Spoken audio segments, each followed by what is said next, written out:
राजविद्या राजगुह्यं पवित्रम इदमुत्तमं पत्तखवगमं धर्मं सुसुखम कर्तुम अव्ययम। এই ভগবত গীতা হচ্ছে সমস্ত বিদ্যার রাজা। এই জ্ঞান লাভ করতে পারলে দিব্য সুখ আনন্দ পাওয়া যায়।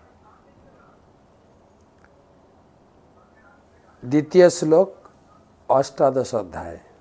শ্রী ভগবান উবাচ কাম্যানাম কর্মণাম ন্যাসম সন্ন্যাসম কবয়ো বিদু সর্বকর্ম ফলম ত্যাগম প্রাহু ত্যাগম বিচক্ষণা। শ্রী ভগবান উবাচ কাম্যানাম কর্মণাম ন্যাসম সন্ন্যাসম কবয়ো বিদু সর্বকর্ম ফল ত্যাগম প্রাহু ত্যাগম বিচক্ষণা। পরমেশ্বর ভগবান বলেন, পণ্ডিতগণ কাম্য কর্মসমূহের ত্যাগকে সন্ন্যাস বলে, বিচক্ষণ ব্যক্তিগণ সমস্ত কর্মত্যাগ পরিহারকে ত্যাগ বলে ঘোষণা করেন।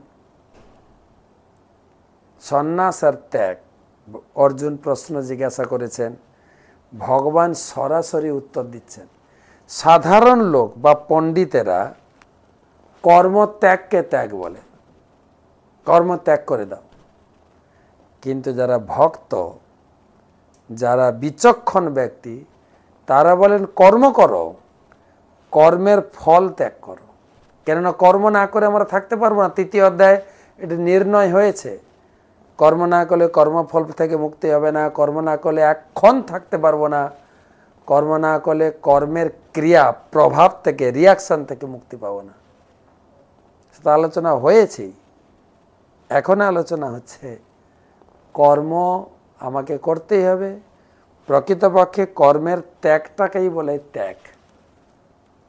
যেরকম মঠ মন্দিরে সন্ন্যাসী ব্রহ্মচারীরা, তারাও জাগতিক সাংসারী লোকের মতো প্রচুর পরিশ্রম করছে, সব কিছু গুরু আর কৃষ্ণের জন্য। সেটাই হচ্ছে প্রকৃত ত্যাগ। আশ্রমে থাকলে প্রচুর শ্রম দিতে হবে, কিন্তু সেই শ্রমটা গুরু কৃষ্ণের উদ্দেশ্যে অর্পিত, সেটাই হচ্ছে আসল ত্যাগ। ভগবান সরাসরি উত্তর দিলেন অর্জুনের প্রশ্নের। 1 নম্বর প্রশ্নে 2 নম্বর শ্লোকের উত্তর। এর বিস্তারিত এখন চলবে।